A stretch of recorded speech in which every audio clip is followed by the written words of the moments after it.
Phone उचला आणि तुमची सर्वोत्तम टीम बनवा तुमच्या कौशल्यावर. @Skill fantasy, link in the description. Ram Ram मंडळी, आपण आलोत सध्या हिंगोलीमध्ये आणि हिंगोली मधली हे बघा, ही डिश पाहून आठवत आहे हिंगोलीचे गरम गरम खिचडी भजे आणि त्याचबरोबर इथलं गरम गरम राजकारण जोरात सुरू आहे. आपण चर्चा करणार आहोत आणि राजकारणाची नेमकं हिंगोलीत काय सुरू आहे ते आपण जाणून घेणार आहोत. काय दादा, काय म्हणते राजकारण? राजकारण तर सध्या चालू आहे जरा. सध्या आता 26 तारखेला आहे. आता सध्या तर बीजेपीची हवा दिसायली. हो, इथे निवडून कोण येईल? इथं बाबूरावजी आपले शिवसेनावाले, त्याची हवा आहे. बरं, असं काय झालं हिंगोलीमध्ये की हेमंत पाटलांना तिकीट कापून बाबूरावला? आता ते त्यानं बी तसे चांगलं काम केलं, पण आता वरच्या होतं त्याला माहीत काम नाही दिलं. तर त्यानं बी केलं काम जरा चांगलं, असं झालं. होय, आणखीन काही लोकांशी आपण चर्चा करूयात गरम भजी आणि गरम राजकारणाची. तर मंडळी, चला आपण जाऊयात हिंगोलीच्या भज्यांच्या हॉटेलमध्ये. हिंगोलीतले कुठले प्रश्न आहेत, तुम्ही कुठल्या प्रश्नांवरती मतदान करणार? नाही, मी सांगितलं याच्यावरच करणार हो. आम्ही हिंगोलीचं काय सांगणार हो? हां, आमच्या इकडलं शेतकऱ्याचं जे आहे ते सांगाल तुम्हाला. आणखीन काही लोकांशी प्रश्न आपण बोलूयात. मुद्दा शेतकऱ्यांचा मांडलाय. आणखीन काही लोक आहेत, बोलण्याचा प्रयत्न करूयात आपण. कुठनं आलायत? आम्ही नांदेड. काय वाटतंय नांदेडचं काय सध्या राजकारण आहे? एकच, मोदी साहेब. मोदी साहेब. बरं, चिखलीकर येतील असं वाटतं? हो, 100%. आज इकडे दौरा कसं काय मारलाय? आम्ही मार्केटिंग वाले आहोत. आम्हाला सेल्स वाले आहोत. आम्हाला दररोज गावाला वगैरे फिरावंच लागते आम्हाला. मतदारसंघ कुठला आहे? आम्ही नांदेड उत्तर मतदारसंघातले आहोत. काय वाटतं यावेळेस 400 पारचा आकडा नारा पूर्ण होईल? हो, 100%. महाराष्ट्राचं तितकं काही हे नाही. महाराष्ट्रामध्ये काही कमी जास्त होईल, परंतु केंद्रामध्ये तर येऊनच जाईल. अशोक चव्हाण भाजपासोबत आले, त्याचा फायदा होईल? 100% नांदेडकरांना 100% होईल. अशोक चव्हाण भाजपमध्ये गेल्यानं काय फायदा काय होणार आहे? जे त्यांचे काँग्रेसचे जे जुने कार्यकर्ते ते पण भाजपमध्ये कडे येतील आणि त्यांचा ते फुल सपोर्ट होऊन जाईल. आता विकास होईल 100%. मागे विकास झालाय नांदेड अशोक चव्हाणमुळेच आहे आणि अशोक चव्हाणमुळेच राहणार आहे साहेब. चिखलीकर तर आहेतच ना साहेब. पाठीमागच्या वेळेस दोघेही विरोधात होते, आता एकत्र आहेत. ते तर आता राजनीती आहे, तर कमी जास्त चढ उतार तर होणार आहे. पक्ष म्हणला तर काहीतरी होईल, परंतु अशोक चव्हाण आणि चिखलीकर साहेब आमच्या नांदेडसाठी दोघंही चांगलेच आहेत.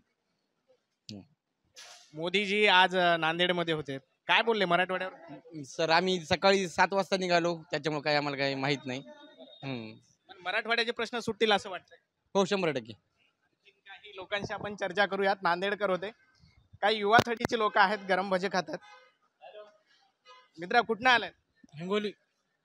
काय म्हणते सध्या राजकारणाचं काहीच माहित नाही आपल्याला.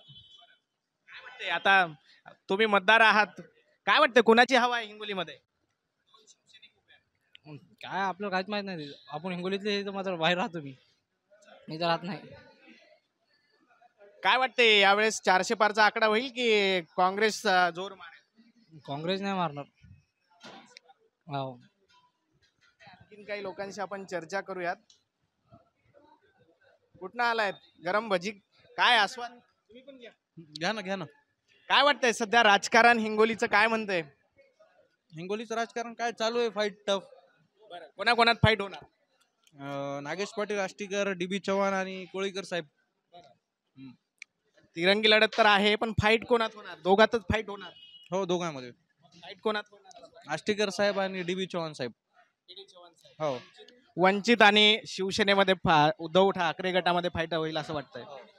5 वर्ष तुमच्याकडे शिवसेनेची सत्ता होती, यावेळेस एकनाथ शिंदेनी आपला उमेदवार बदललाय. काय वाटतंय, जर कदाचित एकनाथ शिंदेचा उमेदवार निवडून आला तर विकास? एकनाथ शिंदेचा म्हणजे विकास कोणाचा कॅन्डिडेट निवडून आला ह्याच्यापेक्षा कॅन्डिडेट स्वतः किती पोटेन्शियल आहे त्याचं काम करण्यासाठी ह्याच्यावर जास्त डिपेंड असतं असं वाटतं आम्हाला. तुम्ही युवा मतदार आहात, सुशिक्षित मतदार आहात. इथल्या युवा सुशिक्षित मतदाराचा कल कुणीकडे आहे? कुठले कुठले विकास कामं तुम्ही बघून निवडून देणार आहे? विकास कामं म्हणजे हेच की जे जिल्ह्यामधले बाकी इन्फ्रास्ट्रक्चर वगैरे आहे, बाकी रोड्स वगैरे तर समजा ठीक आहे आमच्याकडे डेव्हलपमेंट, पण एम्प्लॉयमेंट, त्याच्यानंतर एज्युकेशनल इन्स्टिट्यूट्स वगैरे, परत काही समजा इंडस्ट्रीयल डेव्हलपमेंट ते काहीच नाही आहे सध्या तरी इकडं हिंगोलीमध्ये पाहिजे तसं. तर ते थोडंसं व्हायला पाहिजे असं एक आमच्या अपेक्षा आहेत. गेली 10 वर्ष झालं देशामध्ये मोदी सरकार आहे. यावेळेसही हिंदुत्वाच्या मुद्द्यावरती सातत्यानं मोदीजी बोलत आहेत. काय वाटतंय तुम्हाला की विकास हा होतोय? नक्कीच मोदीजींचं काम देशात चांगलं आहे, परंतु जे म्हणजे लॉजिकली जसं तुम्ही विचारलं की युवा मतदार आहेत, तर मला वाटतं मतदान करताना आपण पंतप्रधान पद असो किंवा मुख्यमंत्री असतील ह्याचा जे उमेदवार आहे ह्याच्यासोबतच आपण ज्या कॅन्डिडेटला वोट करतोय तो कसा आहे ह्याचाही विचार करायला पाहिजे. एक सोप्या भाषेत उदाहरण सांगायचं झालं तर शाळेचा हेडमास्टर किती हुशार असला तरी सगळे शिक्षक जोपर्यंत हुशार असणार नाहीत तोपर्यंत सगळे विद्यार्थी चांगले शिकू शकत नाहीत. त्याचप्रमाणे पंतप्रधान पदाचा उमेदवार जो असतो त्याच्यासोबतच जे लोकल आपल्याकडे कॅन्डिडेट आहे हे सुद्धा चांगले असायला पाहिजे, हे एक आमचं अपेक्षा आहे. ठीक आहे, हेडमास्टर नंतर होणार आहेत, मात्र आता तुम्ही शिक्षकाचं उदाहरण दिलंय. तुम्हाला कोण शिक्षक हवेत? आम्हाला शिक्षक कोण हवेत, एकदम तुम्ही मुद्द्याचा प्रश्न विचारला. तर म्हणजे एक्झॅक्टली आता कोण शिक्षक पाहिजे हे विद्यार्थ्यांना विचारल्यावर विद्यार्थी त्याचं नाव न सांगता त्याचे काय गुणधर्म आहेत हे सांगतात. तसंच मी तुम्हाला सांगतो की त्यात मेन मुद्दा हा आहे की जो जिल्ह्याला वेळ देऊ शकेल आणि सर्वसामान्य लोकांचे प्रश्न सोडू शकेल आणि ज्यांचा जनसंपर्क चांगला असेल असा कॅन्डिडेट खासदार व्हायला पाहिजे असं एक आमचं मत आहे. वेल एज्युकेटेड पण असावा. हां, नक्कीच. तर काय एकंदरीत बघा, गेली 2.5 वर्ष उद्धव ठाकरेंकडे सरकार होतं महाराष्ट्राचं. त्याच्यानंतर एकनाथ शिंदेकडे सरकार केलं. दोन्ही शिवसेनेचेच आहेत, दोन्ही शिवसेनेचे उमेदवार देखील रिंगणात आहेत. काय वाटतं, इथले प्रश्न सुटलीत का मागील 5 वर्ष? प्रश्न सुटलेले तर बघा, आजपर्यंतचं जेव्हापासून भारत स्वतंत्र झाला तेव्हापासून भारतामध्ये आजही काही प्रश्न अजून सुटलेलेच नाही आहेत. तर हे समजा 2.5 वर्ष यांनी केलं, 2.5 वर्ष यांनी केलं, आता ह्याच्यात तर सुटलेलेच नाही आहेत.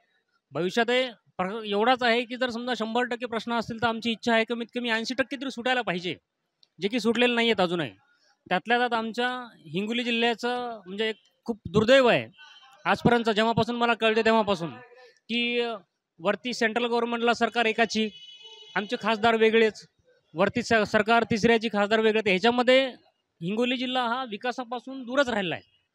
तर या गव्हर्नमेंटमध्ये तर झालेलाच नाही आहे, पण अशी अपेक्षा करू की इथून पुढे तरी व्हायला पाहिजे. हिंगोलीचा आणखीन एक इतिहास आहे की एक उमेदवार दोनदा निवडून येत नाही, म्हणजे पक्षाचा असो किंवा मग स्वतः तो उभा असो. काय वाटतंय? नाही, येणार नाही ना, दोनदा येणारच नाही. इथं काय आपला इतिहास आहे, दोनदा तर येणारच नाही आहे. पण जे कॅन्डिडेट आहे आमचा ते मशाल आम्ही आता पेटवलेली आहे. हो, तर मशाल पेटवली आहे असं म्हणतात. आणखीन काही युवा थडीचे लोक आहेत, आपण त्यांच्याशी देखील बोलणार आहोत. इथे काही मंडळी बसली आहे, भजनचा आस्वाद घेत आहेत छानपैकी. काय हिंगोलीचं राजकारण काय म्हणते, प्रश्न सुटलीत का? नाही, आता ते आपल्या राजकारणामध्ये माझा काही हे नाही, इंटरेस्ट नाही. नाही, पण तुम्ही एक मतदार आहात, देशाचे तुम्ही एक युवा नेतृत्व म्हणजे युवा आहात, बरोबर आहे.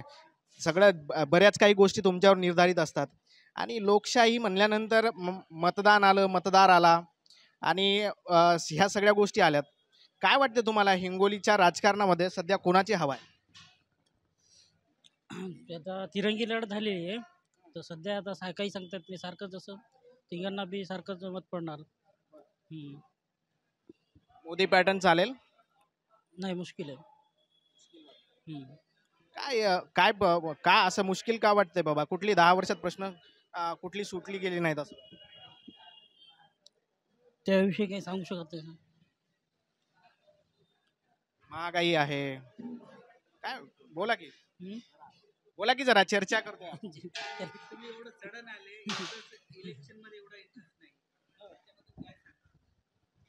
नाही सांगू शकणार काहीच कमेंट नाही करू शकत याबद्दल, इलेक्शन बद्दल तरी एवढंच. ठीक आहे, मला एक सांगा की तुम्ही हिंगोलीचे आहात, बरोबर आहे. हिंगोलीच्या विकासावर बोलू शकतात तुम्ही. ह्या गोष्टी, ह्या टॉपिकवर काहीच कमेंट पास करण्याची काही इच्छा नाही आमची. सगळं जे आहे व्यवस्थित चालू असताना कशाला मध्ये म्हणजे बोलूच शकत नाही काहीच या टॉपिकवर. तुम्ही राजकारण, ज्या पद्धतीनं राजकारण सुरू आहे, ज्या पद्धतीनं प्रश्न सोडवले जातात त्याच्यावर समाधान? बिलकुल नो इश्यू, काही प्रॉब्लेम नाही. काही लोक समाधानी देखील आहेत सध्याच्या राजकारण, सध्याच्या विकासावरती. आपल्यासोबत तरुण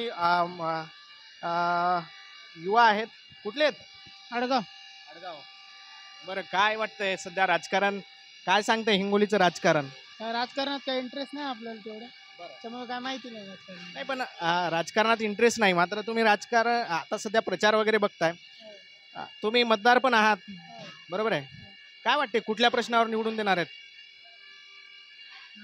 कुठल्या मुद्द्यांवरती निवडणूक व्हायला पाहिजे? कुठल्या मुद्द्यांवर तुम्हाला कोणाचे कुठले मुद्दे आवडले आणि त्यावर मतदान करावं? मुद्दे तर तसे मागचे जे खासदार झाले त्यांनी तर काही विकास केलेलाच नाही.